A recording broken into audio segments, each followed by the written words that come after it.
బీజేపీతో పొత్తు ఫలిస్తుందా? మొదటి నుంచి చంద్రబాబుది పొత్తుల రాజకీయమే. ఒక్క 2019లో తప్ప ఏ ఎన్నికల్లోనూ పొత్తు లేకుండా చంద్రబాబు పోటీ చేయలేదు. ఎక్కువ సందర్భాల్లో పొత్తు పెట్టుకుంది మాత్రం బీజేపీతోనే.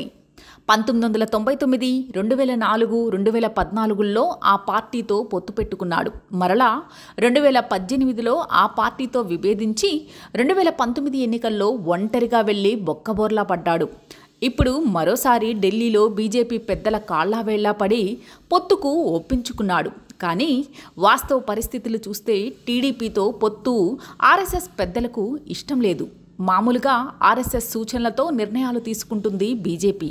అలాగే టీడీపీతో పొత్తు ఏపీలోని కింది స్థాయి బీజేపీ కార్యకర్తలకు కూడా ఇష్టం లేదు. 2018లో ఎన్డీఏ నుంచి బయటకు వెళ్లిన తరువాత ప్రధాని మోదీపై చంద్రబాబు చేసిన వ్యాఖ్యలను వారు ఇంకా మర్చిపోలేకున్నారు.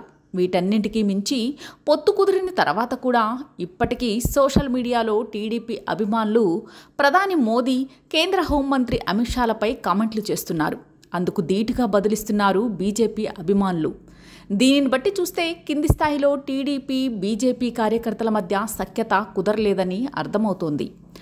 మరోవైపు ఏపీలో ఎన్డీఏ కూటమిని ఏర్పాటు చేసేందుకు బీజేపీ పెద్దలతో మాటలు పడ్డానని, ఈ పొత్తు నా వల్లే కుదిరిందని పవన్ కళ్యాణ్ అంటున్నాడు. దీంతో ఈ పొత్తు కుదిర్చిన విషయంలో అతనిపై కూడా టీడీపీ అభిమానులు సోషల్ మీడియాలో విమర్శలు చేస్తున్నారు.